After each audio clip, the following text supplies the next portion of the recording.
योगी आदित्यनाथ जनता को संबोधित कर रहे हैं। आइए सुनवाते हैं। इस विधानसभा क्षेत्र से जुड़े हुए सभी भाइयों बहनों, मैं मर्यादा पुरुषोत्तम भगवान श्री राम की धरती से और भगवान श्री कृष्ण की धरती से आदि शक्ति मां भगवती कामाख्या की इस धरती में आया हूं। मैं इस धरती को कोटि कोटि नमन करता हूं। भाइयों बहनों, महाबाहु ब्रह्मपुत्र को मैं नमन करता हूं। भारत की लाल नदी के रूप में असम के लोगों के सुख दुख, उम्मीद, आकांक्षाओं और यहां की समृद्धि की प्रतीक यह एक सच्चाई की संवाहक भी है।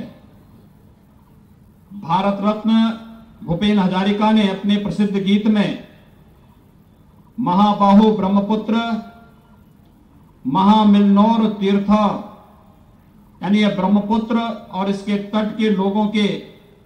महामिलन के तीर्थ के रूप में असीम महिमा का गान किया है। मैं इस अवसर पर आप सभी का हृदय से अभिनंदन करता हूं कि ऐसी पावन धरती पर आप सबको जन्म लेने का सौभाग्य प्राप्त हुआ है।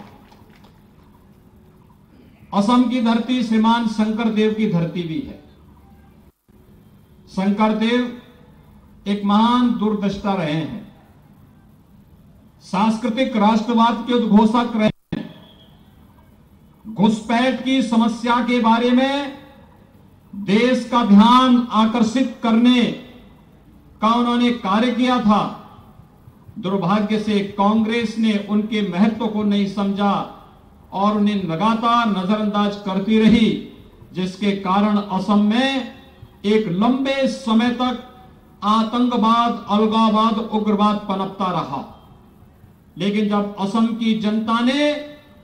श्रीमान शंकर देव की दूरदर्शी को अपना करके भारतीय जनता पार्टी का समर्थन किया, आज शंकर देव की जन्मभूमि को भारतीय जनता पार्टी ने घुसपैठियों से मुक्त करने का काम किया है और यही आह्वान करने के लिए आज हम सब आपके बीच में आए हैं।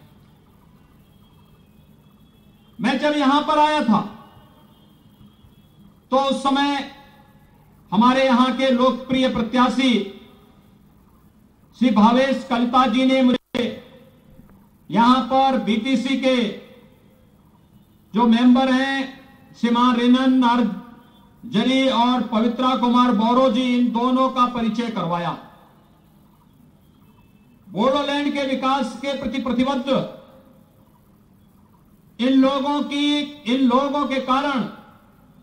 आज मोदी जी की दूरदर्शिता और लुक ईस्ट को एक्ट ईस्ट के रूप में बदल करके जो विकास के कार्यों के साथ असम और पूर्वोत्तर के जोड़ने के लिए कार्य किया गया, श्री सर्बानंद सोनोवाल के नेतृत्व में असम के अंदर पिछले 5 वर्षों के अंदर जो कार्य हुआ और बोडोलैंड के अंदर विकास की जिस प्रक्रिया को बहाल किया गया, उसका परिणाम है शांति सौहार्द का भाग्य क्षेत्र बना है। और तेजी के साथ बीटीसी से जुड़े हुए जितने भी हमारे सदस्य हैं, इनके द्वारा विकास की इस प्रक्रिया को आगे बढ़ा करके न केवल बोडोलैंड की बल्कि असम और भारत के विकास के प्रति अपनी प्रतिबद्धता को दोहराने का जो कार्य किया जा रहा है, बोडोलैंड शांति समझौते के माध्यम से विकास की इस प्रक्रिया को आगे बढ़ाने के लिए मैं भारतीय जनता पार्टी के केंद्रीय, राज्य स्तर और बोडोलैंड से जुड़े हुए जितने पदाधिकारी हैं, इनका हृदय से अभिनंदन करता हूं और आप सबको इस बात के लिए अपनी शुभकामनाएं देता हूं कि ईमानदारी के साथ विकास की इस प्रक्रिया को आगे बढ़ाने का कार्य भारतीय जनता पार्टी कर रही है। मित्रों, श्री भावेश कलिता ने आपके इस क्षेत्र में विकास की प्रक्रिया को तेजी के साथ आगे बढ़ाया है। इंफ्रास्ट्रक्चर डेवलपमेंट के लिए रोड इंफ्रास्ट्रक्चर हो या इरिगेशन के क्षेत्र में, यहां पर वर्षों से दशकों से लंबित परियोजनाओं को एक नई गति देने का कार्य रहा हो। श्री सोनोवाल जी के नेतृत्व में जिस तेजी के साथ उन्होंने असम के अंदर कार्य किया है, और खासतौर पर इस विधानसभा क्षेत्र में, वो अपने आप में एक अभिनंदनीय कार्य है, अन्यों के लिए प्रेरणादायी कार्य है। यह इसलिए संभव हो पाया क्योंकि भारतीय जनता पार्टी का नेतृत्व विकास के पैमाने पर न जाति, न क्षेत्र, न भाषा, न किसी भी अन्य वाद के आधार पर कोई भेदभाव किसी के साथ नहीं करती है। भारतीय जनता पार्टी ने तो एक ही नारा दिया, और वह नारा है सबका साथ, सबका विकास का। वह नारा है सबका साथ, सबका विकास, सबका विश्वास। सबका साथ और सबके विकास का ये नारा, जहां पर मकान देने में प्रधानमंत्री आवास योजना में किसी के साथ भेदभाव नहीं, विद्युत के निःशुल्क कनेक्शन सौभाग्य योजना में देने में किसी के साथ भेदभाव नहीं, जहां पर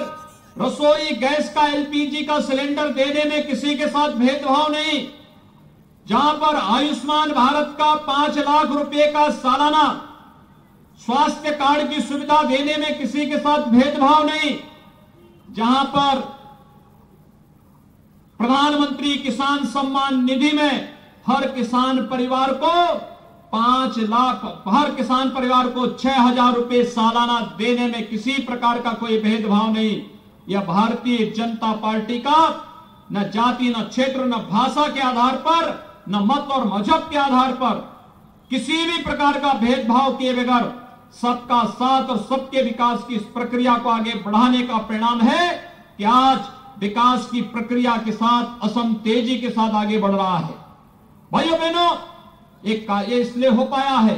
क्योंकि हमारे पास यशस्वी नेतृत्व प्रधानमंत्री मोदी जी का है, और मोदी जी के नेतृत्व में आज भारत दुनिया की एक महाताकत बन रहा है। अभी आपने 4 दिन पहले अमेरिका के राष्ट्रपति का वक्तव्य पढ़ा होगा,